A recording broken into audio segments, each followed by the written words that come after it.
আজকের নিবেদন জীবনের হিসাব, কবি সুকুমার রায়।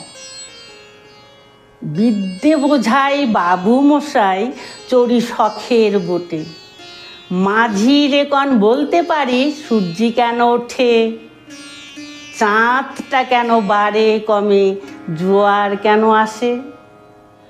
বৃদ্ধ মাঝি অবাক হয়ে ফেল ফেলিয়ে হাসে। বাবু বলেন, সারা জনম মরলি রে তুই খাটি, জ্ঞান বিনা তোর জীবনটা যে চারি আনাই মাটি। খানিক বাদে কহেন বাবু, বল তো দেখি ভেবে, নদীর ধারা কেমনে আসে পাহাড় হতে নেবে। বল তো কেন লবণ পোড়া সাগর ভরা পানি। মাঝি সে কয়, আরে মশাই অত কি আর জানি। বাবু বলেন, এই বয়সে জানিস নেও তা কি, জীবনটা তোর নেহাত খেলো অষ্ট আনাই ফাঁকি। আবার ভেবে কহেন বাবু, বল তো রে বুড়ো, কেন এমন নীল দেখা যায় আকাশের ওই চূড়ো। বল তো দেখি সূর্য চাঁদে গ্রহণ লাগে কেন। বৃদ্ধ বলে, আমায় কেন লজ্জা দেছেন হেন।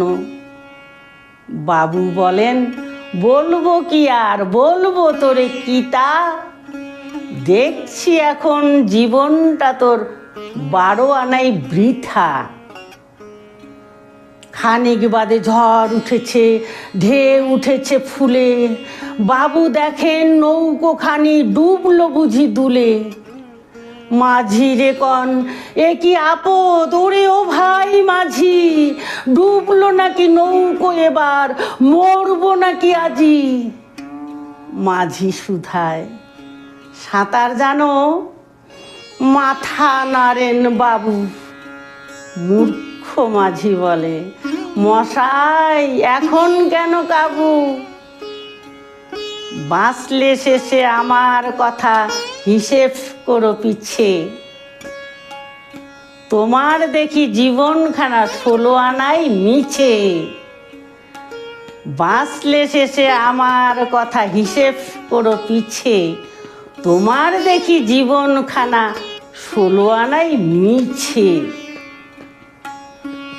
নমস্কার।